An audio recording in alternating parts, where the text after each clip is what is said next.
அன்பான உறவுகளுக்கு வணக்கங்க. வரேன் வா கருப்பா, சூப்பர்டா. அப்பத்தா சொல்லும் பெரியம்மந்த கருப்பு அப்படின்னு அடிக்கடி சொல்கிற அந்த கருப்பே இறங்கி வந்திருக்காருங்க. பாட்டை போட்டு கிளப்பிட்டாங்க. நாங்கள் நேற்று தாங்க கருப்புக்கு போயிட்டு வந்தோம். செம்ம தூளுங்க. அப்படி தான் நாங்களாம் தேட்டரில் இருந்துச்சு ஆடிட்டோம்னா பார்த்துக்கங்களேன். அப்படி தாங்க கடைசியில் சும்மா கையை தூக்கி எந்திரிச்சு ஆட்டம் நல்லா அப்படி தாங்க இருக்குது. எல்லோரும் போய் டான்ஸ் ஆடுவீங்க, போய் பார்த்தீங்கன்னா நல்லா ஒரு ஃப்ரீ ஆகிட்டு வரலாம். நல்லா இருக்குங்க. உண்மையிலே மனசை நொந்து இருக்கிறவங்களுக்கெல்லாம் அருமருந்துன்னு சொல்லலாம். என்னை பொறுத்தவரைக்கும் எனக்கு ஒரு கேஸ் 10 வருஷமாக இருந்துக்கிட்டு தாயா இருக்குது அப்படின்னு நான் கத்தியே சொல்லிட்டேன்னா பார்த்துக்கோங்களேன். அந்த பொண்ணு கடைசியில் பிரியாணி சாப்பிடாமே போயிடுதுங்க. அதுதாங்க கொஞ்சம் வருத்தம். சரிங்க, இப்போ நம்ம கதைக்குள்ள வருவோம். இப்போ சேதுக்கிட்ட நல்லா நங்கூரம் பாய்ச்சின மாதிரி தமிழ்ச்செல்வி இந்த நாடகம் வந்ததுலேருந்து என்னென்ன பண்ணுச்சோ அம்புட்டையும் போர்டில் எழுதிட்டு இன்னும் வாயாலையும் சொல்கிறேன்ப்பா கேட்டுக்கோ அப்படின்னு நல்லா பாய்ச்சி விட்டு போகிறாரு. அதுக்கு முன்னாடி சாவுத்திரி நல்லா பாய்ச்சிருக்கா. அதை நினச்சி பார்த்துக்கிட்டே இருக்காரு. கல்யாணம் வேணான்னு அப்பா கிட்ட சொல்லலான்னு பார்த்தா அப்பா சீக்கிரம் வாப்பான்னு சொல்ல கிளம்பி கீழே வராங்க. மேலே வந்துட்டு கீழே வந்துட்டே ஃபோனு. ஆமாம், இப்போ அப்படி தான் போயிட்டுருக்கு காலங்கள். இப்போ யாரையும் காணும்னு பார்த்தா பக்குன்னு வந்து நிற்கிது ஐஸு. வாங்க மாமா சீக்கிரம் அப்படின்னு சொல்லிட்டு கிளம்பி போகிறாங்க. காரில் வரையிலே கையை தொடுது காலை தொடுது. ஐயோ ஐயோ எல்லாம் ஆண்கள் செய்வாங்கன்னு பேர், இங்கே பெண்கள். ஐயோ ஒரு சில இடங்களில் அப்படி மாறி மாறி தான் இருக்குது. சும்மா வா அப்படின்ட்டு வராங்க. ரசித்து கேட்டுட்டு வருதுங்க இந்த அம்மனி. ஐயோ நான் கொஞ்சம் நேரத்தில் இரு தாலியை கட்டு மாமா, அப்புறம் உனக்கு இருக்குது கச்சேரி அப்படின்ட்டு போயிட்டுருக்கு. இங்கே எல்லாரும் தடப்படலாம் இருந்துட்டு இருக்காங்க. அடுத்து பார்த்தீங்கன்னா சாவுத்திரி போயிட்டு என்னடா தூக்கிட்டீங்களா அவளை, எந்த கார்லக்கா வர்றாங்க? அடா அலங்காரம் பண்ண கார்லடா, சரிக்கா நான் வச்சிருக்கேன் நான் பார்த்துக்கிறேங்க்கா அப்படின்னு ரெடியாக நின்றுட்டு இருக்காங்க. லாரியில் வேற ஏற்கனவே தமிழ்ச்செல்லியை பிடிக்காதவங்க தாங்க ஆட்டோவில் தூக்கியிருக்காங்க. அது தெரியாமல் இன்னார் வரைக்கும் இருந்திருக்கிறோம். அப்படியே குட்டகனை ஓட்டி பிரித்து போட்ட ஆமை ஓடு மாதிரி அப்படியே போய் விழுந்துருது. பாவங்க அந்த ஆட்டோ ஓட்டினவங்க அப்படியே விழுந்துடுறாங்க. நம்ம தமிழ்ச்செல்வி தான் பின்னாடி உட்காந்தாலும் தூக்கி போட்டு விழுந்து சேதுபதி வண்டியை நிப்பாட்டிட்டு ஏதோ ஆக்சிடென்ட் நடக்குன்னு சொல்லிட்டு இறங்கி வர இறங்க கூட விட மாட்டேங்குது. நல்லா ஃபுல் ஃபார்மில் பாட்டு கேட்டு வரேன். என்ன மாமா எங்கே மாமா போகிற? இங்கே ஐஸு ஒன்று குத்துன்னு என்ன பண்ணுறது? இறங்கி 2 ஓடி வருதுங்க. ஆக்சிடெண்ட்டை பார்த்துட்டு திரும்பின கையோட தூக்கி வாரி போடுது. தமிழ் அப்படிங்கிற மாமா இவளுக்கு என்ன, வா நம்ம போவோம் அப்படின்னு கூப்பிடுது.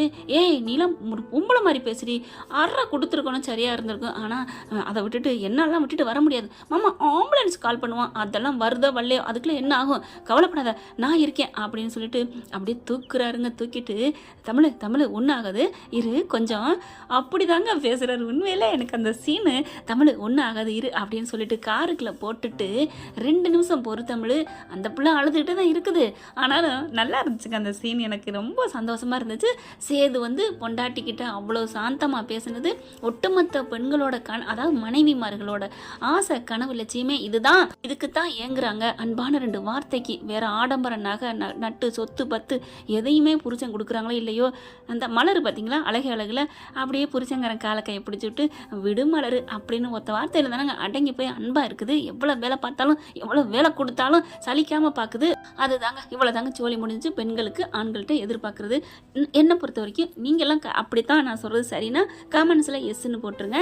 இப்போ இருன்னு சொல்லிட்டு, ஏன்னா அந்த சைக்கிள் கேப்பில் சாவித்திரி அனுப்பின ஆட்கள் தூக்கிட்டு போயிடுறாங்க. தூக்கிட்டு போகிறத பார்த்துட்டு விட்டுட்டு போகலைங்க. 2ஐயும் பேலன்ஸ் பண்ணுறாரு நம்ம தலைவர். அப்படி தான் அட்ரா அந்த கருப்பு பாட்டை தாங்க போடுறாங்க. வெட்டிய சட்டி மடித்து கட்டிக்கிட்டு சும்மா விடுறாரு. நங்கூரம் பாய்ச்ச மாதிரி அட்டி தூள் கிளப்பிடுறாரு. அப்படியே பார்த்தா அப்படியே வானத்துக்கு பூமிக்கு அடிக்கிற பார்த்துட்டு ஐஸ்வர்யாவே தெளிச்சு போயிடுது. அதுக்குள்ளே அவங்க சித்திலேருந்து எல்லாரும் ஃபோன் பண்ணிகிட்டே இருக்காங்க. எங்கடி இருக்கு அப்படின்னு சொல்லிட்டு, இல்லை இந்த வந்துட்டோம் வர்ற வழியில் அப்படின்னு சொல்லிட்டு நடந்த சொல்ல, ஐயோ சீக்கிரம் வாடி அவளை அங்கே கூட்டு போக சொல்லாதடி அப்படி சொல்ல, ஆண்டி இல்லை அவர் புள்ளசாட்சி விட்டுட்டு போக முடியாதுன்னு தூக்கி காருக்குள்ள வச்சிருக்காரு. இதுக்கு நடுவில் என்ன யாரை கடத்த பார்த்துட்டாங்க அப்படி இப்படின்னு சொல்ல, நீ சீக்கிரம் வாடி அப்படின்னு சொல்லிட்டு ஃபோனை வைக்கிறாங்க. மாமா அப்படின்னு ஈஸ்வரி போயிட்டு ராஜாங்கத்திட்ட போய் ஒப்பிக்குது. என்ன இது, யாரா இருக்கும், என்ன இது, ஐயோ நான் கடத்தினதை விடுங்க, அதான் சேதுபதி காப்பாத்திட்டாராம், மாப்பிள்ளை காப்பாத்திட்டாரு, ஆனா அந்த அவளெல்லாம் தூக்கிட்டு போறாரு அப்படின்னு சொல்லிட்டு செம்ம காண்டாடுறாங்க. சரி இரு பார்க்கலாம் அப்படிங்கிறாரு. இங்கே சேதுவுக்கு கால் பண்றாங்க. இங்கே அடிச்சு நொறுக்கிட்டு வா அப்படின்னு கூட்டிட்டு போய் உட்கார வைக்கிறாரு. இங்கே பாரு தமிழை பார்த்துக்கோ அப்படின்னு சொல்ல, மாமா அப்படிங்கிறாங்க. இரு பார்த்துக்கோ அப்படின்னு சொல்லிட்டு, இந்நேரம் என்ன ஆயிருக்கும் உன் கதை தெரியுதா அப்படிங்கல. அந்த பிள்ளை கொஞ்சம் கொஞ்சமாக ஒரு மாதிரி ஆகுது. அதுக்கப்புறம் உட்கார வச்சுக்கிறாங்களா. காரை ஓட்டிட்டு போகிறாருங்க ஆஸ்பத்திரிக்கு. தமிழ் வந்து தவிக்குதுங்க. அம்மான்னு கடந்து துடிக்கிற துடியை பார்த்துட்டு ஐஸ்வர்யாக்கே ஒரு மாதிரி ஆகுது. இந்நேரம் மாமா மட்டும் இல்லைன்னா என்ன ஆயிருக்கும், இவன் யார் இவங்க அப்படின்னு சொல்லிட்டு, ஆனாலும் பரவாயில்ல தமிழ்ச்செல்வி தான் முக்கியம், நம்மளை விட்டுட்டு போகலையே அப்படின்னு மனசு கொஞ்சம் இலகுது மாறுது. ஆஸ்பத்திரிக்கும் போயிடுறாங்க. போயிட்டு டாக்டர் அப்படி தூக்கிக்கிட்டு தாங்க போகிறாரு. காப்பாற்றுங்க டாக்டர் என்னாச்சு யார் அப்படின்னு கேட்க அவங்களுக்கு தான் தெரியுமில்ல பொண்டாட்டி புருஷன்னு. சார் இவங்க ஹஸ்பண்ட் ஒய்ஃப் தான் அப்படின்னு சொல்ல, ஓ அப்படியா சாரிங்க நான் புதுசாக வந்த டாக்டர் அதனால தெரியல அப்படின்னு சொல்லிட்டு கொண்டாங்க சீக்கிரம் கொண்டாங்க ஸ்ட்ரெச்சரை கொண்டு வாங்க அப்படின்னு சொல்லி தமிழ்ச்சொல்லி ஏற்றிக்கிட்டு பிரசவ வார்டு கொண்டு போங்க அப்படிங்கிறாங்க. டாக்டர் அம்மா வர சொல்கிறாங்க. ஓகே பார்த்துக்குறோம் அப்படிங்கிறாங்க. சார் சார் சார் சீக்கிரம் பாருங்கள் சார் அப்படிங்கிறாங்களா. உங்கள் ஒய்ஃப் தானே? ஆமாம் என் ஒய்ஃப் தான் அப்படின்னு சொல்ல ஐஸ்வர்யா பார்க்குது. சீக்கிரம் டாக்டர் சீக்கிரம் ப்ளீஸ் அப்படின்னு கெஞ்சுறாருங்க, துடிக்கிறாருங்க. அவளுக்கு எதுவும் ஆயிராம புள்ளத்தாச்சி இருக்கா அவளுக்கு அடிபட்டுருக்கு அதையும் கொஞ்சம் பாருங்க அப்படிங்கிறாரு. சேது கவலைப்படாதீங்க பொறுமை நான் பார்த்துட்றோம் அப்படின்னு சொல்லிட்டு உள்ளார சேர்த்துறாங்க. அதுக்கப்புறம் ஃபார்ம்லாம் கையெழுத்து போடுன்னு சொல்லுவீங்களே டாக்டர் டாக்டர் அப்படின்னு கூப்பிட்றாங்க. இருங்க எல்லாம் உங்களுக்கு தெரிஞ்சிருக்கு. சரி அந்த ப்ரொசீஜர் எடுத்துகிட்டு வாங்க அப்படின்னு ஃபார்மில் ஃபுல் பண்ண சொல்கிறாங்க கனவுங்கிற முறையில். அதுக்கப்புறம் சரி இருங்க வெயிட் பண்ணுங்கள் எல்லாம் அடிபட்டுருக்கு பார்த்துக்குறோம் அப்படின்னு சொல்லிட்டு போயிடுறாங்க. படன்னு துடிக்கிறாரு. நர்ஸ் உள்ளுக்கு போகிறாங்க. சிசர் அப்படின்னு சொல்லிட்டு பின்னாடியே போகிறாரு. என்னங்கண்ணா அப்படிங்க ஒன்றும் இல்லை என் பொண்டாட்டி பாருங்க அவளுக்கு அடிபட்டு வேறு இருக்குது அதெல்லாம் நாங்கள் பார்த்துக்குருவோம் அதுக்காண்டி பிரசவ வார்டுக்கு வந்துட்டா அதை மட்டும் தான் பார்ப்போம்னு நினைக்காதீங்க. இதோ நான் போகிறது அங்கே தலையெல்லாம் அடிபட்டுருக்குல்ல அதை நான் பார்த்துக்குருவோம் அவங்க பிரசவத்தை பார்ப்பாங்க நல்லா பார்த்துருவோம் அதெல்லாம் கைராசி நீங்கள் ஏன் கவலைப்படுறீங்க அப்படின்னு போகிறாங்க. இன்னொருத்தவங்க மருந்து கொண்டு போகிறாங்க. சார் அப்படின்னு சொல்ல என்ன அப்படிங்கல அங்கே அப்படிங்கல சார் நான் இங்கிட்டு போகிறேங்க நான் அங்கே போகலை அப்படின்னு சொல்லிட்டு அவர் போகிறாரு. அடுத்த வார்டுக்கு அடுத்த ரூமுக்கு போகிறவங்களெல்லாம் பிடிச்சி கூப்பிட்றாரு. சேது ஐஸ்வர்யா பார்க்குது அப்படியே ஒரு மாதிரியாக இங்கே கத்து அந்த கதவை திறக்கையிலையும் அம்மான்னு கத்துறாங்க துடிக்கிறாங்க. அதுக்கப்புறம் நினைக்கிறாரு சரி நம்ம கால் பண்ணி சொல்லிடுவோம் சொல்லாமல் இருக்க தப்பு அப்படின்னு சொல்லிட்டு அவங்க வீட்டுக்கு ஃபோன் பண்ணி சொல்கிறாருங்க. ஃபோன் பண்ணி சொன்னதோட ஐயோ அப்படின்னு தளறி அடித்து அப்பத்தா என்ன பண்ணுது சரிடா நீ எங்கடா இருக்கிற பேராண்டி அப்படின்னு சொல்ல நானும் ஆஸ்பத்திரியில் இருக்கேன் அப்பத்தா அப்படிங்கிறாங்க. அங்கே இருடா பாவண்டா டே அவளுக்கு ரெட்ட உசுருடா ஒத்த உசுறு இல்லடா அப்படின்னு சொல்ல என்ன பார்த்தா சொல்கிறீங்க அப்படின்னு சொல்ல நான் வந்து சொல்கிறேன்டா அப்படின்னு சொல்லிட்டு அங்கே அவங்க அப்பா அம்மா எல்லாத்தையும் கூட்டிகிட்டு அலறி அடித்து ஓடி வராங்க. ஒரு போராட்டத்துக்கு அப்புறம் பார்த்தீங்கன்னா இங்கே ஃபோன் மேலே ஃபோன் வருது. அப்பா நான் இங்கே இருக்கிறேன்ப்பா அப்படிங்கிறாரு. என்னடா நடந்துட்டு இருக்கு உனக்கு தாலி கட்ட வேணாமா அப்பா ப்ளீஸ்ப்பா பாவம்ப்பா தமிழ் பாவம் இல்லையா என்னடா இப்படி சொல்கிற அப்பா ப்ளீஸ் சரி உன் விருப்பம் தான் என்னைக்கும் நீ வை அப்படின்னு சொல்லி வச்சுறாங்க. ஈஸ்வரியால் தாங்க முடியல. ஐயோ இப்போ என்ன பண்ணுறது மாமா நம்ம வாங்க அங்கே போவோம் போயிட்டு மாப்பிள்ளையை இழுத்துட்டு வந்துடுவோம் அது சரிப்பட்டு வராது அவன் பாட்டுக்கு பொண்டாட்டின்னு போய் இருந்துக்கிட்டானா பிள்ளைய பார்த்துட்டு அவன் வரமாட்டேன்ட்டானா என்ன ஆகுறது ஆமாம்ல அதுவும் சரிதான் அப்படின்ட்டு அவங்க ஐஸ்வரியோட அப்பா அம்மா ஈஸ்வரி இங்கே மலர் ராஜாங்கம் இவங்க எல்லாம் கிளம்புறாங்க. எல்லாரும் இருங்க நாங்கள் வந்துடுறோம் அப்படின்னு சொல்லிட்டு அங்கே கிளம்பி வராங்க. மோகன் என்ன பண்ணுது நானும் வர்றேன் அப்படிங்குது. சரி வா இல்லை நீ இரு அப்படிங்கல நானும் வருவேன் அப்படின்னு சொல்லிட்டு வராங்க. ஏன்னா பேரப்புள்ள பிறந்திருக்குல்ல பார்க்கணும்ல வேகமாக பறந்து அடித்து வந்துட்டு இருக்காங்க. இங்கே பார்த்தா அழகான ஆண் குழந்தை பெண் குழந்தை 2 குழந்தைன்னு தூக்கி அந்த கொடுக்குறாங்க. 2 குழந்தையுமே அப்பத்தா தாங்க என் கையில் கொடு அப்படின்னு சொல்லி கொடுக்குறாங்க. வசந்தியும் செல்லப்பாண்டியும் அப்படியே தூக்கி கொஞ்சுறாங்க. 2 குழந்தையா அப்படின்னு சேதுக்கு தாங்கலைங்க. அப்படியே பொன் குழந்தைய பார்த்துட்டு அப்பதா இதில் பெண் குழந்தை அப்படிங்கல இந்த இருக்குடா அவன் அம்மா அப்படிடா அப்படியே கொஞ்சுறாங்க. ஐஸ்வர்யா பார்க்குது. ஐசு இங்கே பாரு என் பிள்ளைய பாரு எங்கள் அம்மா அப்படிங்கல சரி மாமா அப்படிங்கிறாங்க. இவ்வளோ பாசமாக இருக்கியா மாமா நீ உன் பொண்டாட்டி மேலே அப்போ தமிழ் வேணான்னு சொன்னதெல்லாம் வாய் தானா அப்படிங்கிறாங்க. ஐசு என் பொண்டாட்டி புள்ள என் பொண்டாட்டியை விட்டு நான் எப்படி இருப்பேன் அப்படி இப்படின்னு கத்துறாங்க. அப்புறம் தமிழ்ச்செல்வி சுயன்னு வந்துடுது. உள்ளே போயிட்டு எல்லாம் அப்படியே பார்க்குறாங்க. அவங்க அப்பா அம்மா எப்படிமா இருக்குது ஒன்றும் இல்லைம்மா அப்படின்னு சொல்லிட்டு ஆமாம் அவர் எங்கே அப்படின்னு கேட்க யாருடி அவர் தான்மா அப்படிங்கல யார் அதாவது அவங்க வாயிலேருந்து வரணுமா அவங்க அம்மா வசந்தி யாருன்னு கேட்க அவர் தான்மா அப்படி சொல்ல யாருடி அவருனா என்னை இங்கே கொண்டாந்து சேர்த்தாரு அவர் தான் உன்னை இங்கே யார் சேர்த்தா எனக்கு தெரியாதே அம்மா உனக்கு யாரும்மா தகவல் சொன்னா அப்போதான் தான் சொன்னுச்சு அம்மாச்சி சொன்னுச்சா அப்போ அம்மாச்சிக்கு யார் சொன்னான்னு எனக்கு தெரியலையடி அம்மா அம்மாச்சிட்ட கேட்டு அவரை வர சொல்லுமா பார்க்கணுமா நீ யாருன்னு சொல்லு நான் வர சொல்கிறேன் அம்மா என் குழந்தைங்களுக்கு அப்பா போதுமா அப்படி சொல்ல வேண்டியதானடி கள்ளி அப்படின்னு நினச்சிட்டு வெளியில் போகிறாங்க. மாப்பிள்ள அவள் உங்களை பார்க்கணுங்கிறா ஈஸ்வரியும் ராஜாங்கம் கரெக்டாக வந்துடுறாங்களா பார்த்துட்டு என்னது அவள் பார்க்கணுங்கிறாளா சேது அப்படின்னு கையை பிடிச்சி இழுக்குது. நீ போகாதையா அவளையே நீ பார்க்கணும் அப்படின்னு சொல்ல சின்னம்மா விடுங்க ஏன் அவளை பார்த்தா என்ன ஐயோ அவள் என்னென்ன பண்ணியிருக்கிறா அவள் என்னென்ன பண்ணா அப்படின்னு சொல்ல ஐயோ அவள் எவ்வளோ பண்ணியிருக்கிறா அதெல்லாம் மறந்துட்டியா சின்னம்மா நீங்கள் சொன்னதான் சரி அவள் எவ்வளோ பண்ணியிருக்கா தெரியுமா அதை நான் மறந்துட்டேன் தப்பு தான் அப்படி சொல்ல அப்படி பார்க்குறாங்க. என்னையா ராஜாங்க என்னையா சேது என்ன ஒரு மாதிரியா பேசுகிற ஆமா சின்னம்மா வேணா இந்த பாருங்க என்னென்ன பண்ணான்னு இந்த ஃபோனை பார்த்துட்ருங்க அப்பா நீங்களும் சின்னம்மாவும் பாருங்க நான் வர்றேன் அப்படின்னு உள்ளார போயிடுறாரு. ஃபோனை பார்க்குறாங்க என்னவா இருக்கும் அப்படின்னு பார்த்தா கருப்பு இங்கே எழுதினார் பார்த்தீங்களா அதை ஃபுல்லாத்தையும் படிக்கிறாங்க. பாத்தியா இதை பார்த்துட்டு அவன் மனசு மாறிட்டானா, இது யார் எழுதியிருப்பா, இது வந்து கருப்பு பைய எழுத்து மாதிரில இருக்கு அப்படின்னு பார்க்க ராஜாங்கம் பார்க்குறாரு. இவ்வளோ இந்த பிள்ளை நல்லது செஞ்சிருக்கே, நம்ம எப்படி இதெல்லாம் மறந்தோம். ஐஸ்வர்யா அதை வாங்கி பார்த்துட்டு, ஆண்டி இவ்வளோ பண்ணியிருக்காளா இவ அந்த வீட்டுக்கு, பயங்கரமாக நல்லது பண்ணியிருப்பா போல இருக்கே. ஏன் ஆண்டி அப்படி இருந்து இந்த நன்றி கட்ட குடும்பம் எப்படி அவளை மறந்துட்டு ஏதோ ஒரு ஃபோன் பண்ணாலாம், கல்யாணம் பண்ணி வச்சாலாம், அதனால என்ன இப்போ மாமாவும் வந்துட்டாரு, எப்படி அவங்கள மறந்தாங்க, நன்றி கட்ட குடும்பத்தில் நம்ம எப்படி ஆண்டி இருக்கிறது அப்படின்னு சொல்ல. ஏய் நமக்கு நன்றி இருக்கா நன்றி இல்லைன்னா அது தேவையில்லடி, நமக்கு சொத்து பத்து ஆண்டி முக்கியம், காசு பணத்துக்காக இப்போ கல்யாணம் பண்ண போகிறோம், நீ என்னடி எப்போ இருந்துடி நீ மாறின அப்படின்னு சொல்ல. இது எல்லாத்தையும் கேட்டுற ராஜாங்கம், அடி பாவியில் அப்போ சொத்து பத்துக்காகத்தான் கல்யாணம் பண்ண போறீங்களா, அப்போ இவளுக்கே தெரியுதா தமிழ்ச்செல்வி இவ்வளோ பண்ணியிருக்கான்னு, அப்போ நம்ம நன்றி கட்டத்தனமாக நடந்துக்கிட்டோமா, நமக்கே இவ்வளோ புரியாமல் போச்சே, இவளுக்கு கூட புரிஞ்சிருக்கேன்னு ராஜாங்க நெஞ்சில் அடிச்சுட்டு அப்படியே உள்ளுக்க போகிறாருங்க. இங்கே போகிறதுக்கு முன்னாடி சேது போயிடுறாங்களா, வாங்க மாப்பிள்ள அப்படின்னு கூப்பிட தமிழ்ச்செல்வி இப்படியே கூப்பிடுது கண்ணால் பக்கத்தில் போகிறாரு. எப்படி இருக்க தமிழ், நல்லா இருக்கல அப்படின்னு கேட்க, நான் நல்லா இருக்கேன் அப்படிங்கிறாங்க. என்னை மன்னிச்சிரு அப்படிங்கிறாங்க. எதுக்கு மன்னிக்கணும், நான் தான் உங்களுக்கு நன்றி சொல்லணும், அதுக்காகத்தான் கூப்பிட்டேன் அப்படிங்கிறாங்க. அதுக்காகத்தான் கூப்பிட்டாளா, அப்போ இன்னும் திமிராத்த இருக்காளான்னு சேது நினைக்கிறாங்க. என்னை அந்த இடத்துல அப்படியே விட்டுட்டு போகாமல் மனிதாபிமான அடிப்படையில் தான் கொண்டாந்து சேர்த்துருக்கீங்கன்னு எனக்கு தெரியுது, ரொம்ப நன்றிங்க, ரொம்ப தேங்க்ஸ். பாவம் உங்களுக்காக அந்த பொண்ணு மனவர வரைக்கும் வந்திருப்பா, அவள் கழுத்தில் தாலியை கட்டுங்க, நான் மனசார சொல்கிறேன், நீங்கள் கிளம்புங்க, என்னை கொண்டாந்து சேர்த்த வரைக்கும் ரொம்ப சந்தோஷம், என்னையும் என் பிள்ளைங்க காப்பாற்றிட்டீங்க அப்படின்னு சொல்ல. அப்போ பிள்ளையோட வந்து இந்தாடி உன் பிள்ளைங்க புடி. என்ன பார்த்தா என்ன மச்சி 2 பிள்ளைங்க, எது இதில் ஏன் பிள்ளை, ரெண்டுமே ஓம் பிள்ளை தாண்டி, 2ஆ அப்போ 2 பிள்ளையா அப்படின்னு சொல்ல.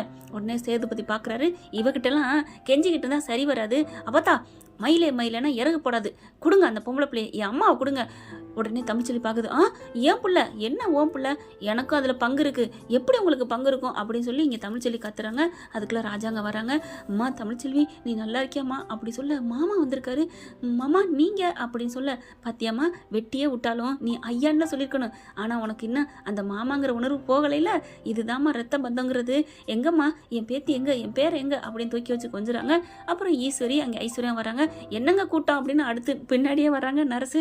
மாமா ஒரு 5 நிமிஷம் போயிடுவோம்மா அப்படிங்கிறாங்க. சீக்கிரம் 5 நிமிஷத்தில் போயிடணும் அப்படின்ட்டு போகிறாங்க. இப்போ தமிழ்ச்செல்வி பார்க்குது, இங்கே ராஜாங்க மன்னிப்பு கேட்குறாங்க. இல்லைங்க மன்னிப்புலாம் வேணாம், நீங்கள் போய் கல்யாணத்தை நடத்துங்க, ஏன் இங்கே வந்தீங்க அப்படின்னு சொல்ல. ஈஸ்வரிக்கு சந்தோஷம் தாங்கலை. நம்மளே வேணான்னாலும் இவ நடத்தி வச்சிருவா போல இருக்கே, அப்பப்பா குள்ள கத்திரிக்கா நமக்கு நல்லதான் பண்ணுறா அப்படின்னு நினைக்க. சாவித்திரி பார்க்குது, கடத்தினவங்க சரியாக கடத்தாமல் விட்டுட்டாங்களே அப்படின்னு பின்னாடியே அவங்க ஒரு ஆட்டோ பிடிச்சிட்டு வர. என்னடா என்ன இப்போ நடக்குது, ஐயோ இந்த தமிழ்ச்செல்வி கூறுகட்டவளாக இருக்காளே, நம்ம இங்கே பாருடி, ஏய் தாமரை இதை சமயம்னு சும்மா விட்டுறக்கூடாதுடி, எப்படியோ அவன் உனக்கு கிடைக்காட்டியும் பரவாயில்ல, ஆனால் அந்த ஐஸ்வர்யாவுக்கு மட்டும் கிடைக்கக்கூடாதுடி, மதனி பண்ண துரோகம் கொஞ்சம் நஞ்சம் இல்லை, ஆனால் தமிழ் கூட நமக்கு எந்த துரோகம் செய்யலடி, இந்த வீட்டுக்குள்ள அவள் வந்துட்டா நீ வர முடியாத அப்படின்னு தான் நான் நினச்சி கோவப்பட்டனே தவிர, மற்றபடி நம்மளை குழி தோண்டி போச்சதில் என் மதனிக்கு தாண்டி நிறைய பங்கு, அதனால இப்போ தான் சொல்லணும் வா வா அப்படின்ட்டு. தமிழ் உனக்கு இன்னொன்று எப்படி துடிச்சு போனான்னு தெரியுமா என் புள்ள, அண்ணே இது விடக்கூடாதுண்ணே, இவங்க 2 பேர் தான் ஒன்று சேரணும், நம்ம வீட்டு வாரிசுனே. சேது எவ்வளோ மனசு மாட்டான் தெரியுமா, தமிழ் நீ எவ்வளோ இந்த குடும்பத்துக்கு நல்லது பண்ணியிருக்க தெரியுமா, ஆனாலும் நீ சண்டையாக இருந்தாலும் உன் கூட, ஆனால் என் மாப்பிள்ளை என் அண்ணன் புள்ள உன்னை தாங்கி தூக்கிட்டு வந்திருக்கேன், நீ அதெல்லாம் மறக்கக்கூடாது தமிழ், நீ எவ்வளோ படிச்சிருப்ப, நன்றி மறந்தவங்களுக்கு எதுவுமே இல்லை அப்படி இப்படின்னு இங்கே புலம்ப. ஐஸ்வர் என்ன பண்ணுது அப்படியே பார்க்க. ஈஸ்வர் இருந்துட்டு ஏ தமிழே சரின்னு சொல்லிட்டா, மாமா தாலி கட்ட சொல்லுங்க மாமா, வாங்க மாமா மண்டபத்துக்கு போகலாம் அப்படின்னு கையை பிடிச்சி சேது பிடிச்சி இழுக்கிறாங்க. அப்படி பார்க்குறாரு சேது. இல்லை சின்னம்மா எனக்கு இப்போ கல்யாணம் வேணாம் அப்படின்னு சொல்ல. என்னடா நினச்சிட்டு இருக்க, மாற்றி பேசுறியா அப்படின்னு ஈஸ்வரி கத்த. தமிழும் பார்க்குது. அதுக்கப்புறம் ஆண்டி கையை விடுங்க வர அப்படி சொல்ல தரன்னு இழுக்குதுங்க சேதை பிடிச்சி. கையை விடுங்க அப்படி சொன்னோன்னே விட்டுறாங்க. என்னம்மா சொல்கிற, மாமா என்ன சொல்கிறது, இந்த கல்யாணம் வேணான்ட்டு, நான் சொல்கிறேன் இந்த கல்யாணம் வேண்டாம் அப்படிங்கிறாங்க. ஏய் என்னடி சொல்கிற, ஆமாம் ஆண்டி அப்படின்னு சொல்ல. எதுக்குடி ஏண்டி மாறின, புள்ள பிறந்தக்காண்டி மாறுறியா, இல்லை அவன் வந்து இங்கே கடந்துருவேன் மாறுறியா அப்படின்னு கேட்க. அப்படிலாம் இல்லை ஆண்டி, நான் மாமாவுக்காக விட்டு கொடுக்குறேன் அப்படின்னு சொல்ல. என்னடி சொல்கிற, அவர் மனசு முழுக்க தமிழ்ச்செல்வி தான் இருக்காங்க, அதை விட அந்த அந்த இக்கட்டான சூழ்நிலையில் என்னையும் அவர் காப்பாற்றினார் பார்த்தீங்களா, நன்றி உணர்வு இருக்கணும்னு இப்போ தானே எல்லாரும் பேசுனீங்க, அதே தான் நானும் சொல்கிறேன், எனக்குன்னு கொஞ்சம் நன்றி இருந்தால் மாமா மனசில் நான் இல்லைன்னு தெரிஞ்சிருச்சு, அதுக்கப்புறமும் நான் அவரை கட்டிக்க நினைக்கிறது தப்பு, அதையே விட நான் நினச்சாலும் என்னை காப்பாற்றினக்கு அப்புறமும் நான் அவரை தான் கட்டிக்கணும், அவர் விருப்பம் இல்லாமல் கட்டிக்க சொல்லணும் அப்படின்னு நினச்சாலும் தப்பு, நான் நன்றி மறக்க விரும்பலை ஆண்டி. ஏய் கூடி வர நேரத்தில் ஏண்டி இப்படி பண்ணுற, அவளே சரின்னு சொல்லிட்டாடி, அது அவங்களோட பெருந்தன்மை ஆண்டி, எனக்கும் பெருந்தன்மை கொஞ்சமாவது வேணாமா என்ன, நானும் தாய்ப்பால் கொடுத்து வளர்ந்துருக்கேன், தமிழ்நாட்டில் தான் நானும் பூர்வீகம், நான் வெளிநாட்டில் வெளிநாட்டில் இருக்கிறக்காண்டி நன்றி இல்லை, அது இல்லை, இது இல்லைன்னு என்னால் மாற முடியாது ஆண்டி. ஏய் எப்படி கட்சி மாறினேன் ஆண்டி? நான் கட்சி மாறல, ஒன்றும் மாறல. என்னை பொறுத்த வரைக்கும் எப்போ அந்த ரவுடிகிட்ட இருந்து பொண்டாட்டி புள்ள துடிச்சிட்டு இருக்கலையும் அந்த நேரத்தில் நிப்பாட்டி வச்சு என்ன காப்பாற்றினாரோ நான் அப்போயே முடிவு பண்ணிட்டேன், தமிழுக்கு தான் சேது மாமா, சேது மாமாவுக்கு தமிழ் தான் அப்படின்ட்டு. அப்புறம் ஏன்ட்டு இங்கே வந்தேன்? அப்புறம் அவருக்கு இருக்கிற மனிதாபிமானம் எனக்கு இருக்காதா என்ன? அந்த எண்ணம் எப்போ எனக்குள்ளே வந்துச்சோ அப்போவே நான் நல்லவளை ஆயிட்டேன் ஆண்டி. போதும் ஆண்டி, நடந்ததெல்லாம் நடக்கட்டும், விட்டுருங்க. நான் எப்போ ஆஸ்பத்திரிக்கு வந்தனோ அந்த பிள்ளைங்களை பார்த்து தமிழை பார்த்து அதை விட ஹைலைட் கிளைமேக்ஸ்ன்னு சொல்லுவாங்க இல்லையா, அந்த மாதிரி தான் தமிழ்ச்செல்வி எப்போ நீ ஐஸ்வர்யா பாவம் ஒரு பொண்ணு அங்கே அவள் காத்துக்கிட்டு இருப்பா போய் தாலியை கட்ட சொல்லுங்கன்னு சொன்னிச்சோ அப்போ தான் நினச்சேன் தமிழ்ச்செல்வியோட கால் தூசிக்கலாம் நம்ம சமமே இல்லை, வேஸ்ட் ஆண்டி. நீங்கள் அந்த வீட்டில் சந்தோஷமாக இருக்கிற பாருங்க அவ்வளோதான் நான் சொல்லுவேன். தமிழ்ச்செல்வி மாதிரி ஒரு நல்ல பொண்ணு அந்த வீட்டில் இருக்கணும். நான்லாம் சும்மா வேஸ்ட்டு. நான் பணங்காசுக்கு ஆசைப்பட்டு தான் வந்தேன் மாமா, என்னை மன்னிச்சிருங்க. ஆனால் இன்னொன்று, அந்த வக்கைப்பொரிய பிரித்து போடையில் தமிழ்ச்செல்வி சொன்னிச்சு பாருங்க, அந்த பொண்ணையும் கை விட்டுறாதுன்னு. அப்போவே என் மனசில் கொஞ்சம் தமிழ்ச்செல்வி வந்துட்டா ஒரு ஓரத்தில். ஏன் மாமா, எனக்கு கொஞ்சம் தான் அவள் நல்லது பண்ணாலாம் இல்லையோ, அவளோட கேரக்டரை பார்த்து என் மனசு மாறிடுச்சு. அந்த அளவுக்கு அவள் நல்லவளாக இருக்கா. நான் இந்த கொஞ்ச நாள் தான் வந்தேன், ஆனால் நீங்கள் அவங்க கூட வாழ்ந்திருக்கீங்க 2 வருஷம். எப்படி மாமா தமிழ்ச்செல்வி பற்றி நீங்கள் தப்பாக நினைக்க போச்சு? ஐயோ ஐசு என்னை மன்னிச்சிரு ஐசுன்னு அடிச்சுக்கிறாங்க.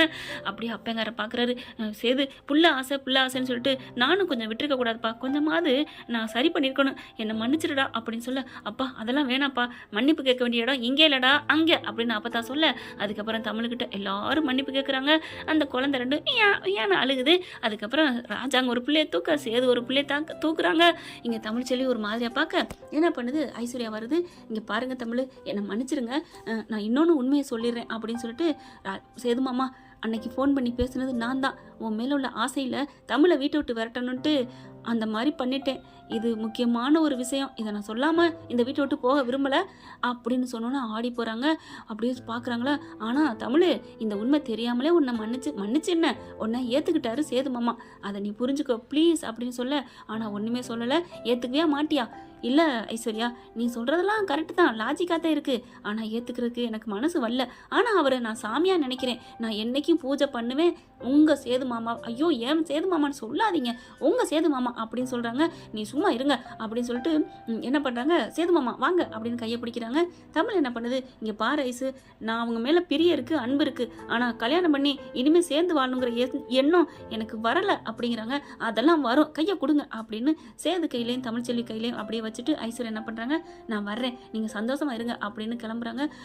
ஈஸ்வரி என்ன பண்ணுது, ஏய் அப்படின்னு சித்ராவும் ஓடி வருது. நில்லடி அப்படின்ட்டு ஆண்டி. அப்புறம் அவ்வளவுதான், நான் என் போக்கில் விடுங்க, அப்பா அம்மா வாங்க நம்ம கிளம்புவோம். இப்படிலாம் பாவப்பட்டு வாழக்கூடாதுப்பா. 2 பிள்ளை பிறந்திருக்கு, ஒரு தாயும் தகப்பனும், பிரிச்ச பாவம் நமக்கு வேணாம். அவங்க 2 பேரும் அவ்வளோ அன்பா அந்யோன்யமாக இருக்காங்க. துடிச்சாரு தெரியுமா பொண்டாட்டிக்கு ஒன்றுனோன்னு. அதுதான்ப்பா உண்மையான காதல்ங்கிறது. உள்ளுணர்வில் இருந்தால் தான் வர முடியும். அவளை கண்டாலே பிடிக்காது, சுத்தமாக பிடிக்காது, தமிழ் வேணான்னு சொல்லிக்கிட்டு இருந்த மாமா கண்டோன்னு எப்படி தெரியுமா துடிச்சு தூக்கிட்டு போனாரு. அந்த இடத்த நிரப்ப முடியாது மாமா, முடியாது அப்படின்னு அப்பா அம்மாட்ட சொல்லிட்டு கிளம்புறாங்க. அப்படியே துடிச்சாரு வச்சாருங்கிறதெல்லாம் கேட்டு தமிழ்ச்செல்வி கொஞ்சோன்னு மனசு இழகுதுங்க. என்ன ஃப்ரெண்ட், இப்படி தான் போக வாய்ப்புகள் இருக்குது. பார்க்கலாம் என்ன நடக்க போகுதுன்னு. இந்த பதிவு உங்களுக்கு பிடிச்சிருந்துச்சுன்னா உங்கள் பொண்ணான கையில் உழைக்க போட்டு சப்ஸ்கிரைப் பண்ணி ஆதரவு கொடுங்க அன்பு உறவுகளே. Thank you friends. இந்த வீடியோ உங்களுக்கு பிடிச்சிருந்தா தயவு செய்து லைக் பண்ணுங்க. இன்னும் அப்டேட்ஸ்க்காக சேனலை சப்ஸ்கிரைப் பண்ண மறக்காதீங்க. நம்ம கிட்ட இருக்க எல்லா சேனல்ஸோட லேட்டஸ்ட் வீடியோ அப்டேட்ஸ்க்காக மேல ரைட் சைடுல காட்டுற லிங்கை கிளிக் பண்ணி வாட்ஸ்அப் குரூப்ல ஜாயின் பண்ணுங்க. உங்களிடம் விடைபெறுவது நான் உங்கள் மெஹர்.